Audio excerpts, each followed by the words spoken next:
नमस्कार दोस्तों, स्वागत है आपका और एक नई वीडियो में। सो बंधुरा এখন বাজছে 5:50 এবং এখন আমরা যাচ্ছি ডিউটিতে। বুঝতে পারছো কতটা ভোরে উঠেছি আমরা, 5টারও আগে উঠেছি, বুঝতে পারছো। সো আজকে সকাল সকাল ডিউটি যাচ্ছি। এর কারণটা হচ্ছে, এর কোনো কারণ নেই, কারণ আমাদেরকে যেতেই হবে 6টা থেকে ডিউটি, ঠিক আছে। তো আরো একটি ব্যাপার হচ্ছে যে আজকে আমরা ঘুরতে যাব। আজকে 2টোর পর থেকে আমাদের যেহেতু ডিউটি শেষ, তো 2টোর পরে আমরা ভাবছি কলকাতাটা একটু ঘুরবো। এখান থেকে ডাইরেক্ট চলে যাব কলকাতা এবং কলকাতার যে সমস্ত ভালো ভালো জায়গাগুলো আছে সেগুলো ঘুরবো, এক্সপ্লোর করব, কিছু আবিষ্কার করব।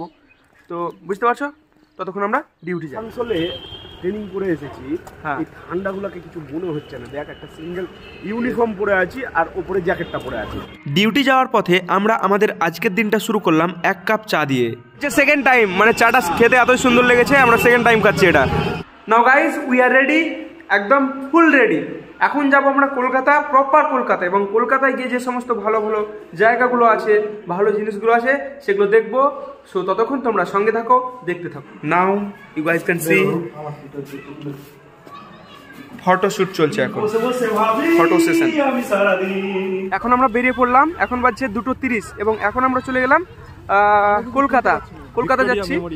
সো কলকাতায় গিয়ে ভিক্টোরিয়া মেমোরিয়াল যাব, সায়েন্স সিটি যাব, আরো অনেক কিছু, অনেক জায়গায় যাব। তোমরা দেখতে থাকো। হাতটা গুটিয়ে রাখ। আচ্ছা, এইটা নয়, এইটা কি? এটা হচ্ছে আমার গাইডেন্স। অ্যাকচুয়ালি ব্যাপারটা হচ্ছে যে আমরা এখানে আসার পর সুযোগ পাইনি যাওয়ার, আজকে সুযোগটা পেয়েছি। সো সেই সুযোগটা আমরা কাজে লাগাচ্ছি আজকে। আমরা মানে যেদিন থেকে এখানে এসেছি সেদিন থেকে ডিউটি আর ডিউটি। যদিও ভেবেছি যে যেদিন বিকালে ডিউটি নেই সেদিন যাব, তবে ডিউটি করে আসার পর এতটাই টায়ার্ড হয়ে গেছি যে ঘুমিয়ে গেছি। কিন্তু আজকে আগে থেকেই মনস্থির করে নিয়েছিলাম যে যতই টায়ার্ড হোক না কেন আজকে যাবোই। আজকে অনেকটাই টায়ার্ড হয়ে গেছি, কিন্তু আজকে যাবো। যেহেতু কলকাতায় এসেছি, মানে কলকাতা নয়, প্রপার ডায়মন্ড হারবারে, কিন্তু কলকাতার কাছেই তো এসেছি। অ্যান্ড এখন কিন্তু আমরা জ্যাকেট পরে নিয়েছি। এখন অতটাও ঠান্ডা লাগছে না, 2:30 বাজছে, কিন্তু তবুও জ্যাকেট পরেছি। এর কারণটা হচ্ছে যে আমরা তো কোনো ব্যাগ নিয়ে যাচ্ছি না, আমরা একটু যাচ্ছি, ছবি তুলবো, একটু স্টাইল মারবো। বাট যদি ঘাড়ে ব্যাগ নিয়ে নিই তাহলে কিন্তু স্টাইলটা মারা হবে না, সেই জন্য কেউ ব্যাগ নেয়নি। এখন আমরা বাস ধরবো, গিয়ে ডাইরেক্ট ধর্মতলায় নামবো। সো দেখা যাক কোন বাসে চাপি। এখন কিন্তু আমরা বাসে চেপে গেছি, আমরা একটা স্টেট বাসে চেপেছি এবং বাসের যে কন্ডাক্টর আছে তার সঙ্গে কিন্তু আমাদের খুব ভালো ফিল হয়ে গেছে এবং আমরা সবাই গল্প করতে করতে কলকাতার উদ্দেশ্যে রওনা দিলাম।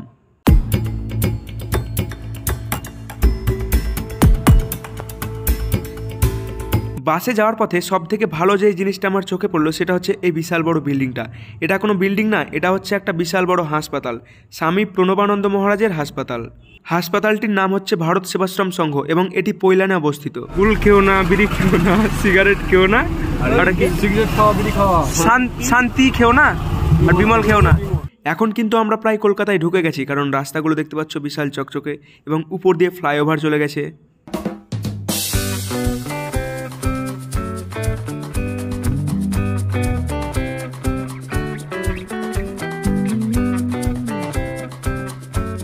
আর এই যে কলকাতার রাস্তার মধ্যে রেল লাইনগুলো দেখতে পাচ্ছ, এগুলো কিন্তু আসলে রেল লাইন না, এগুলো ট্রাম লাইন।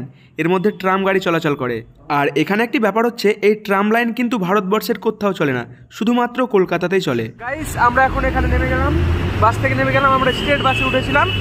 তো স্টেট বাসের কন্ডাক্টরটা ভালো ছিল, ওর সঙ্গে একটু অনেক গল্প করলাম। তো আমরা একটা প্লেসে নেমে গেলাম। আর এইখান থেকে ভিক্টোরিয়ার দূরত্ব হচ্ছে 2 কিলোমিটার। আমরা এখন এখান থেকে ভিক্টোরিয়া যাব। তোমরা এখানে প্লেসটা দেখতে পাচ্ছ। কলকাতা হচ্ছে একটি ব্যস্ততম শহর এবং এখানে প্রচুর গাড়ি চলাচল করে এবং প্রচুর ভিড় হয়। এখানে মুহূর্তের মধ্যেই জ্যাম লেগে যাওয়ার সম্ভাবনা থাকে। সো এই ট্রাফিক এবং জ্যামকে কন্ট্রোল করে Kolkata police. So hats up to Kolkata police. এছাড়াও কলকাতা পুলিশকে কিন্তু সুইডেনের পুলিশের সঙ্গে তুলনা করা হয়, কেননা কলকাতার মতো ব্যস্ততম শহরে জ্যাম কন্ট্রোল করা কিন্তু চারটিখানি ব্যাপার নয়। এখানে আমরা এমন একটি পজিশনে নামলাম বাস থেকে, রাস্তা মানে বুঝতেই পারছি না কোন দিক দিয়ে যাব। সো ফাইনালি আমরা ম্যাপে আগে প্রথমে সার্চ করলাম, দেখলাম যে কোন দিক দিয়ে যাওয়া যাবে। সো এখান থেকে 1.4 কিলোমিটার দেখাচ্ছে। সো এখন আমরা ম্যাপ ধরে যাচ্ছি ভিক্টোরিয়ার উদ্দেশ্যে। Kolkata police training school. এখন আমরা হেঁটেই চলেছি, কন্টিনিউ হাঁটছি, ভিক্টোরিয়ার কাছেই চলে এসেছি। স্টিল আমরা হাঁটছি, ভিক্টোরিয়ার অপোজিট সাইডে আছি, ময়দানের পাশ দিয়ে হাঁটছি আমরা। সো ফাইনালি আমরা ভিক্টোরিয়া মেমোরিয়ালের সামনে চলে এসেছি, বাট এখনও কিন্তু আমরা ভেতরে ঢুকিনি। সো প্রথমে আমরা টিকিট কেটে নিলাম, পার হেড 50 টাকা করে। আমরা যেহেতু 4 জন ছিলাম তাই 200 টাকা লাগলো। অ্যান্ড ফাইনালি গাইজ আমরা ভিক্টোরিয়া মেমোরিয়ালে পৌঁছে গেছি। তোমরা দেখতে পাচ্ছ আমার পিছনে ভিক্টোরিয়া মেমোরিয়াল। প্রায় 1-1.5 ঘন্টা ট্রাভেল করার পর আমরা ফাইনালি এখন ভিক্টোরিয়া মেমোরিয়ালে। ভিক্টোরিয়া মেমোরিয়ালে ঢোকার পর প্রথমেই যে জিনিসটা চোখে পড়বে সেটা হচ্ছে রাস্তায় পড়ে থাকা সাদা সাদা নুড়ি পাথরগুলো। ভিক্টোরিয়া মেমোরিয়ালের সমগ্র রাস্তা জুড়ে তুমি এই সাদা নুড়ি পাথরগুলোই দেখতে পাবে। মেমোরিয়ালে ঢোকার পরেই প্রথমে আমি বাম সাইডে একটি পুকুর আছে সেইখানে চলে গেলাম, কারণ সেইখানে অনেক সুন্দর সুন্দর ফুলের গাছ আছে, আর ফুল মানে তো সৌন্দর্য, সেটাকেই আমি ক্যাপচার করতে চাই।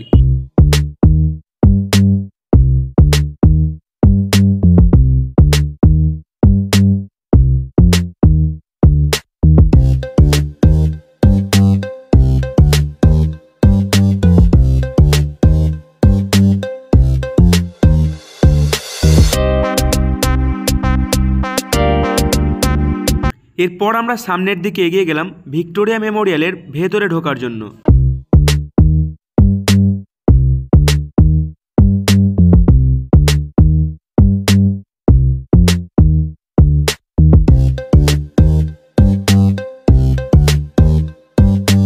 তো এখন আমরা ভিক্টোরিয়ার ভেতরে ঢোকার চেষ্টা করব। জ্যাকেট খুলে দিয়েছি, গরম লাগছে।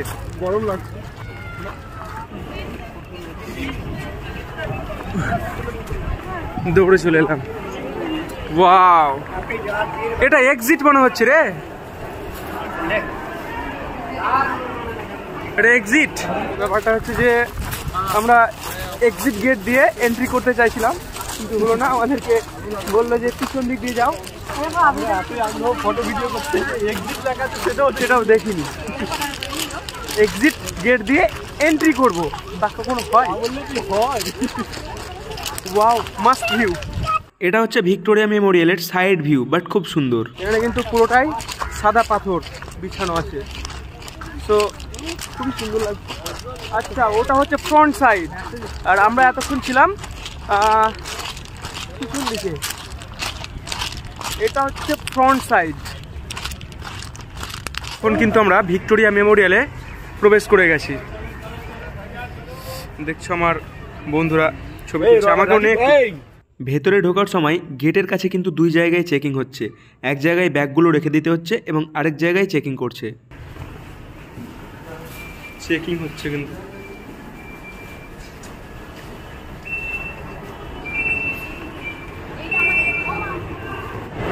এখন আমরা ভিক্টোরিয়া মেমোরিয়ালের একদম মিডিলে চলে এসেছি। সেই ফিলিংস ফার্স্ট টাইম।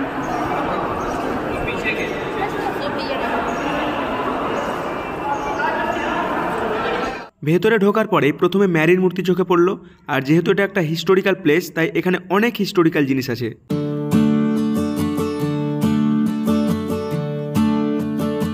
এটা হচ্ছে ভিক্টোরিয়া মেমোরিয়ালের সেন্টার।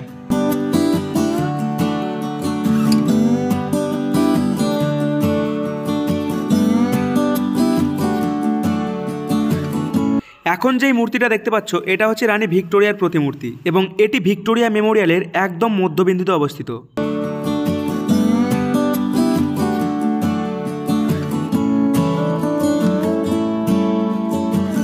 এখানে তোমরা দেখতে পাচ্ছ model of the battle field of Palashi, অর্থাৎ পলাশির যুদ্ধের যে মডেলটা, যেটা হয়েছিল 1757 খ্রিস্টাব্দে ইংরেজদের সঙ্গে বাংলার নবাব সিরাজদৌল্লার। এগুলো অবশ্য আমরা ইতিহাসে সকলেই পড়েছি। ব্রিটিশ ইস্ট ইন্ডিয়া কোম্পানি, যার নেতৃত্বে ছিল রবার্ট ক্লাইভ, আর বাংলার নবাব সিরাজদৌল্লা, তাকে তো আমরা সকলেই জানি আমাদের মুর্শিদাবাদে অবস্থিত হাজারদুয়ারি। এই সেই বিখ্যাত কামান। এর থেকে বড় কামান কিন্তু মুর্শিদাবাদের হাজারদুয়ারিতে আছে। আর এই যে এই ভদ্রলোককে দেখতে পাচ্ছেন, এটা হচ্ছে রবার্ট ক্লাইভ। ইনি প্রথম ভারত উপমহাদেশে ইংরেজ সাম্রাজ্যবাদের সূচনা করেন। এবার একটু আমরা সাইডে কী কী আছে সেটা দেখে আসি।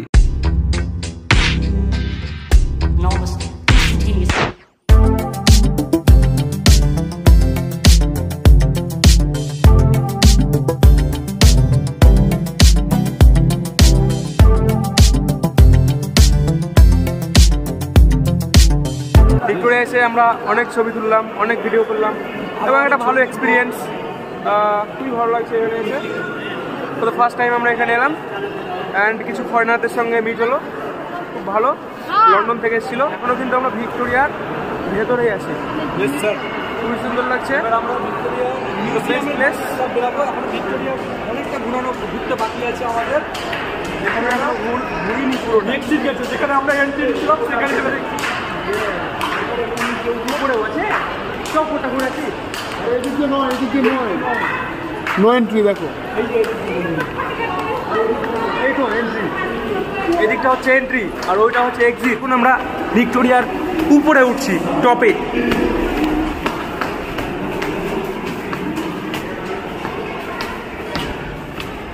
এটি একটি খুব ভালো জিনিস। এখানে যে সেন্টারে গোল জায়গাটি আছে ওখানে নিজের ফেসটা রাখলে একটি বিপ্লবীর ছবি চলে আসছে।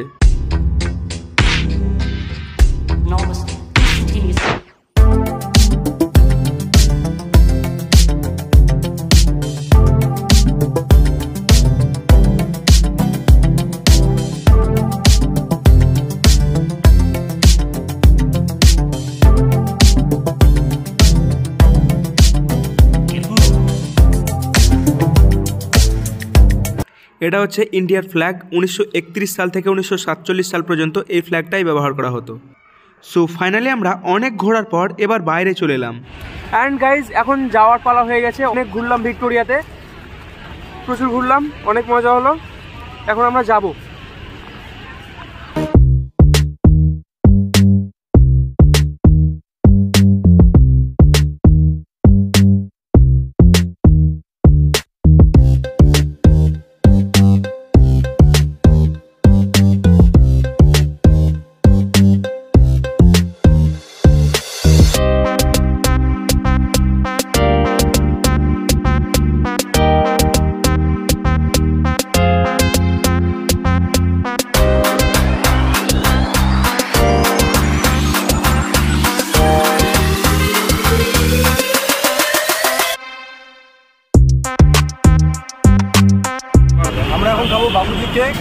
আচ্ছা, আমি আগেই বলেছি এরা হচ্ছে চালাভার, এদেরকে বলতে হবে বালতিতে না গামলাতে। এখন আমরা একটু চাঁদনি মার্কেটের উদ্দেশ্যে রওনা দিলাম, কারণ ব্লগে অনেকেই চাঁদনি মার্কেট করে, তো আমরাও ভাবলাম একটু ঘুরে আসি। তো চাঁদনি মার্কেটে যাওয়ার পর আমরা যেটা বুঝলাম সেটা যে এটা একটা আসলে চোর বাজার। এখানে জিনিসপত্রের দাম খুব সস্তা, কিন্তু একটাও ভালো না, সবই নকল। মার্কেটটা অবশ্য হিউজ মার্কেট, বিশাল বড়। এখানে আইফোন 13, আইফোন 14 এগুলো 10,000 12,000-এ পাওয়া যাচ্ছে। তবে আমি একটা চেক করে দেখলাম আইফোন 14, তো দেখলাম মাইক্রোম্যাক্সের ক্যামেরার থেকেও বেকার, মানে সেটা ডুপ্লিকেট। এই হচ্ছে সেই ট্রাম গাড়ি যেটা আমি একটু আগেই বলছিলাম, শুধুমাত্র কলকাতাতেই দেখতে পাওয়া যায়। ব্যাস, কলকাতা ঘোরা হয়ে গেল। এখন আমরা আবার বাসে করে ডায়মন্ড হারবার ফিরছি, কারণ কালকে আবার ডিউটি আছে। সো ফাইনালি গাইজ আমরা চলে এলাম আমাদের রুমে। আজকে কলকাতা ঘোরা কমপ্লিট। কলকাতা পুরোটা নয়, শুধুমাত্র ভিক্টোরিয়া। সো দেখা হচ্ছে পরের ভিডিওতে, ততক্ষণের জন্য বাই।